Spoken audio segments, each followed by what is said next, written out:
Hello, magandang hapon po mga kaibigan.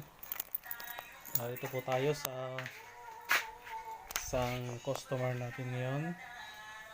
Ang sasakyan po ito ay isang Isuzu Highlander 2000 model. So ang problema nito, ayaw niya umi-start. So titesting po muna natin bago natin siya i-troubleshoot.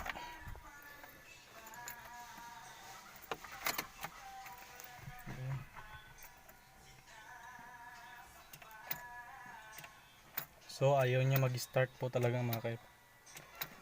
Ayaw, wala.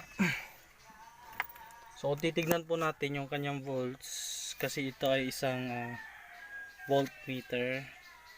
Ayun, 9.1 volts lang po siya. So kulang po yung kanyang power para mag-start kaya wala. Ayaw, lagitik lang. So ang gagawin po natin muna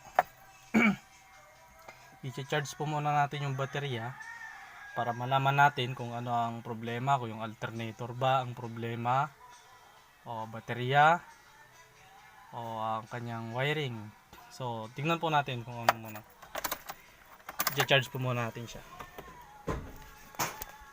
So gamit po itong improvised na charger.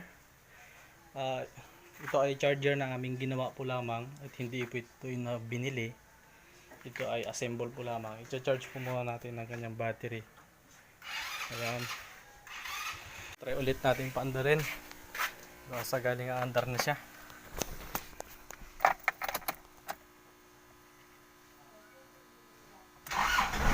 Yun. Finally, umandar na siya.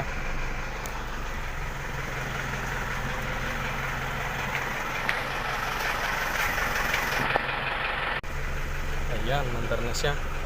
So, yung kanyang starter is okay. So makikita po ninyo dito sa aking voltmeter, ayun, 12.9 ang kanyang reading ng voltage. Pag iaangat natin yung RPM niya, aangat siya ng hanggang 14.0 volts. Ayun. So yung kanyang charging ay okay. Yung kanyang alternator, ayan, okay ang kanyang charging dahil umaabot siya ng hanggang 14 volts. Ayan.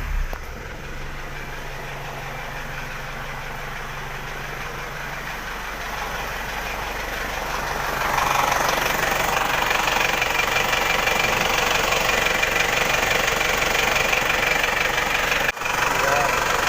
Kung makikita nyo po, 13 volts. So okay ang kanyang alternator. Yung alternator niya is okay kasi ayun, 13.5 volts.